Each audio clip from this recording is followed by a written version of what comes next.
Wala syakkal khair kulluhu indallahi wasyarru indahu ghairil khair bil iqbali alaiha. Ketahuilah, kata Syekh, tidak ada keraguan lagi soal melihat kepada Allah. Engkau bisa memahaminya seperti tidak ada syak lagi, tidak ada ragu tentang suatu kebaikan. Setiap kebaikan itu indallah, sedangkan keburukan itu ialah sesuatu yang berlawanan dengan kebaikan. Wasyarru bil idbari anhu, keburukan itu membelakangi kejahatan. Kullu amalin turidu alaihi iwadan bahwalaka, maka ketahuilah, kata Syekh, ketika engkau beramal itu memulai keadaan hidup ini untuk mencapai dekat dengan Allah itu, bukan sekedar engkau berzikir saja, ilmunya harus tahu. Bukan sekedar beramal soleh saja, ilmunya harus tahu. Amal dan zikir itu betul bisa menyampaikan engkau kepada Allah, makin dekat engkau dengan Allah. Tapi ada syaratnya. Syaratnya itu ialah ikhlas kepada Allah Subhanahu wa taala. Ikhlas, apa itu ikhlas? Ikhlas itu apa?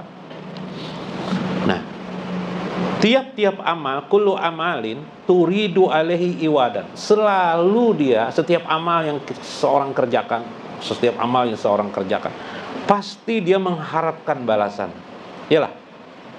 Nah, sekarang tiap amal merupakan bahwalaka, itu bagimu biasanya. Wa kullu amalin turidullah lillahi ta'ala bahwalahu, barang siapa yang beramal semata-mata tujuan kepada Allah, tidak ada pamrih apa-apa, semata-mata karena cintanya kepada Allah, semata-mata karena ingin dekat kepada Allah, maka itu bagi Allah membalasnya. Iza amilta wa talabtal iwadi kana jazauka bimakhluqin, tetapi ketahuilah, apabila engkau beramal sedangkan engkau berharap dengan amal itu ada pengganti balasan bagimu, maka kamu cocoknya kamu bersama makhluk. Berarti kamu mengharapkan balasan dari makhluk. Jadi kita beramal jangan minta berharap masuk surga, tidak. Janganlah. Karena kalau mengharap surga itu makhluk. Surga itu makhluk kah? Tidakkah? Makhluk. Neraka itu makhluk. Setiap yang diciptakan Allah namanya makhluk. Kalau kita berharap surga, berarti kita mengharap makhluk. Maka engkau akan bersama dengan makhluk itu yang memberikan. Apakah bisa surga? Surga tidak bisa memberi sesuatu kepada kita tanpa izin dari Allah Subhanahu wa ta'ala.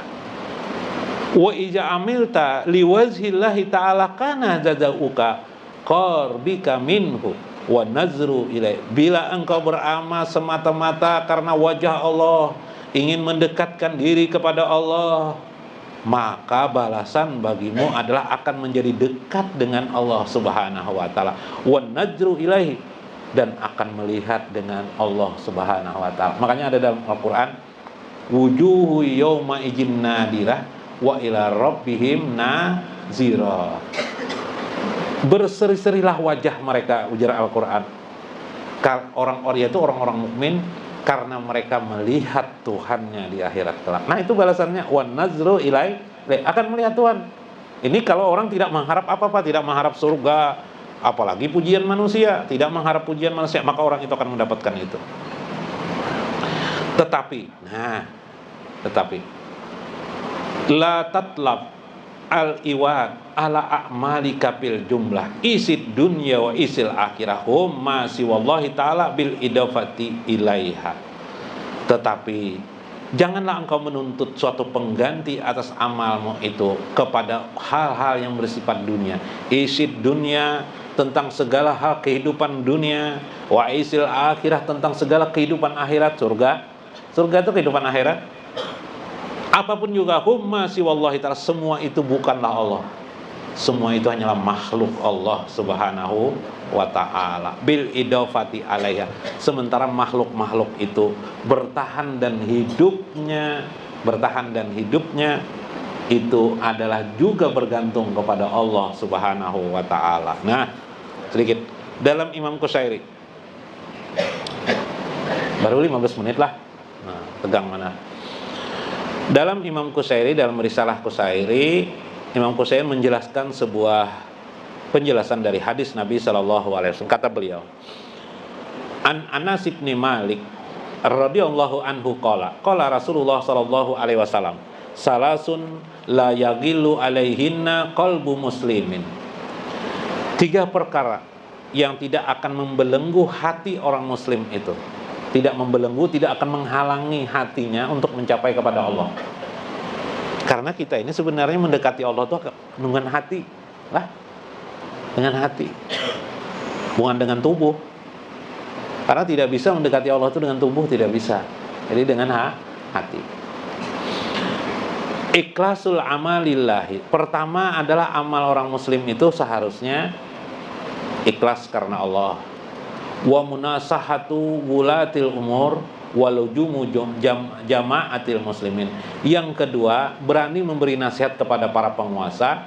Dan yang ketiga, lujumu jama'atil muslimin, bersama orang-orang kaum muslimin, hidup tanpa gengsi bersama orang muslim. Ini hadis umum ini. Bagi seorang kiai ulama berani menasihati, itu kan?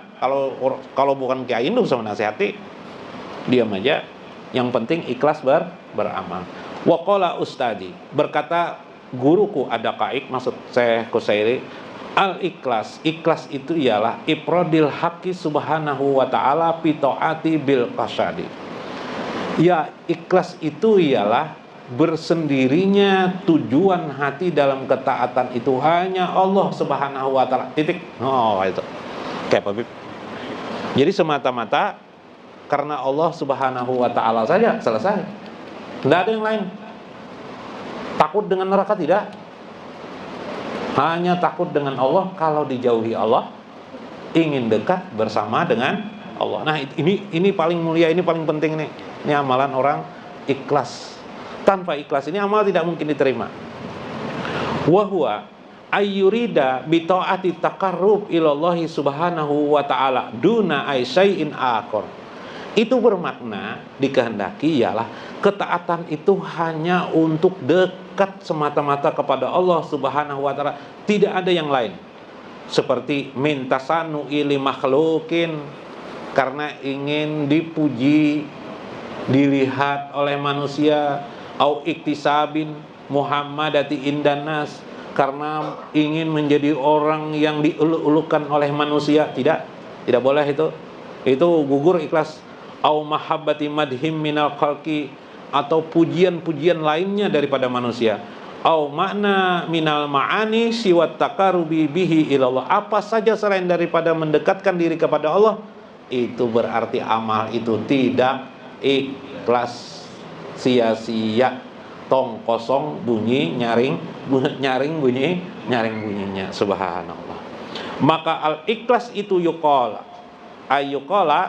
tasfiyatul fi'li min mulahajatil makhlukin, yaitu bersihnya segala perbuatan seseorang dari goresan adanya makhluk di hatinya. Nah, goresan di hati, misalnya ulun nih duduk, ini beramal nih, pian duduk beramal juga nih, ya lah, ini ulun duduk beramal, ada tergores di hati, minta puji pian, supaya dianggap oleh sampian, apa bib dianggap apa misalnya, dianggap hebat, bagus, istimewa. Itu namanya tidak lagi ikhlas, sia-sia amal ulun. Ya kah? Nah. Atau terbalik, pian duduk supaya saya memuji pian atau orang lain memuji pian, maka jatuhlah amal kita duduk bersama ini sebagai amal soleh. Kita duduknya amal soleh namanya. Subhanallah, ngerinya lah.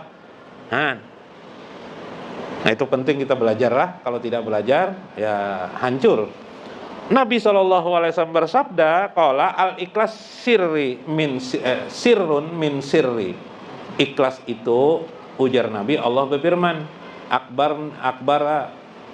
akbarani an Jibril alaihi salam anillahi subhanahu wa ta'ala. Jibril mengabarkan kepadaku, ujar Nabi, Allah berfirman, ikhlas itu sirrun min sirri.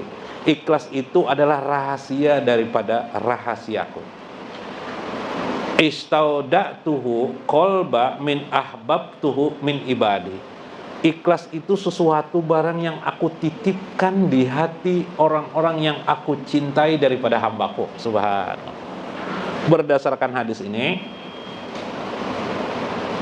orang yang ikhlas itu pasti orang yang dicintai Allah. Kalau orang tidak dicintai Allah, tidak mungkin dia ikhlas. No, ngeri sekali kalau. Subhanallah. Kayak apa, Bib? Apa adanya. Hah? Apa adanya? Palui, Bibay. Kisah Palui. Ke biskop. Palui ini dari kampung ke kota, ke biskop, beli karcis. Kayak apa masuk ke sini coba beli karcis, dia orang beli karcis. Berapa wah ini biskop, Bib? Nah, Selawi ribu lah atau 50 ribu lah sekarang, Bibay. 50 ribu kalau lah. Ya kah? Bang lebih. Berapa beli 50 ribu?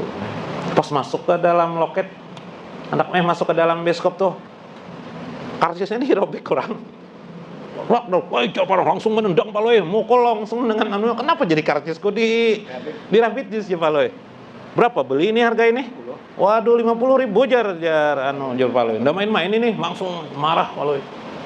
Kenapa jadi marah Paloy? Pertama tidak tahu bahwa masuk bioskop itu harus bayar karcis, kemudian karcis itu dirobek karena tidak tahu, itu Paloy langsung memukul. Ikhlas enggak Paloy? Tidak ikhlas. Orang yang tidak ikhlas itu pasti ada efeknya. Orang ikhlas pasti ada efeknya. Orang ikhlas dipuji orang, tidak dipuji orang sama saja baginya. Karena perhatiannya hanya kepada Allah. Tapi orang yang tidak ikhlas pasti berbekas di hatinya ada cercaan maupun pujian manusia terhadap dirinya. Nah, inilah dikatakan oleh Junun Al-Misri, Fudail bin Iyad seperti demikian. Waqala Junun Al-Misri. Nah, ini mengatakan Junun, salasun min alamatil ikhlas. Ada 3 perkara menjadi alamat bagi seseorang itu sudah ikhlas atau tidak. Terakhir Biblah. Padahal masih banyak banget lagi nah. Cuma ini terakhir. Nah, ikhlas itu kata Junun Al-Misri ada 3 perkara. Istawa al-madhi waz-zimmi minal amah. Tidak ada perbedaan baginya pujian dan celaan. Tidak dipikirkannya, intinya kayak itu. Dia beramal, tidak ada mikirkan orang, tidak ada mikirkan masalah pujian maupun celaan. Mau sholat, apa urusannya? Dengan orang sholat ini urusan kok, ya Habib? Nah, urusanku dengan Allah. Wa nisyani ru'yatil amali fil amali. Lupa dia kebaikan yang telah dikerjakannya. Misalnya pernah biasa bersedekah kepada orang, lupa dia. Pernah menolong si A, lupa dia. Pernah menolong sampai si A-nya mengatakan, kamu dulu menolong kok. Oh iya kah? Oh alhamdulillah. Sudah lupa dia lagi. Kalau orang yang tidak ikhlas ingat benarnya apabila juga si Udin ini membalas budi denganku. Padahal aku baik benar dengannya. Tetanggaku ini baik, aku ini sudah baik benar dengan tetangga apabila juga tetanggaku ini berbuat baik kepadaku. Iyalah. Itu namanya mencari balas budi. Padahal budinya tidak tahu-tahu kada. Budinya tidak tahu-tahu, Ibu. Ya lebih untuk apa dibalas budi ya lah. Padahal budinya tidak tahu-tahu. Apalagi nang di Bokoto ini budi jadi lah di sekolah SD itu budinya tidak tahu-tahu sama sekali. 2 lah. 3. Wa nisyanik tidai sawabil amali fil akhirah. Bahkan dia tidak terbayang-bayang, tidak teringat-ingat tentang pahala di akhirat berapa nilainya. Kalau dia pun beramal memilih pahala yang paling banyak nilainya, itu bukan berarti dia berharap pahala, tidak. Berarti dia menyadari amal itu terbaik menurut Allah. Nah beda lah, amal itu terbaik menurut Allah. Lalu dia mencari amalan apa yang nilainya sangat tinggi di sisi Allah. Yalah, misalnya zikir la ilaha illallah ma'ani jar Allah. Siapa yang ingin perlindungan kepadaku, maka ucapkanlah la ilaha illallah, dibacanya lah karena dianggapnya la ilaha illallah ini mendekatkan dirinya kepada Allah, bukan pahalanya yang dihitungnya. Nah, itu yang hebat, subhanallah. Ya lebih lah. Nah, inilah penting bagaimana sebuah hidup hari-hari kita supaya kita ini ikhlas dalam beramal. Mudah-mudahan bermanfaat. Mudah-mudahan menjadi hikmah dan dapat kita maknai. Wallahul muwaffiq ila aqwamit thariq. Assalamualaikum warahmatullahi wabarakatuh.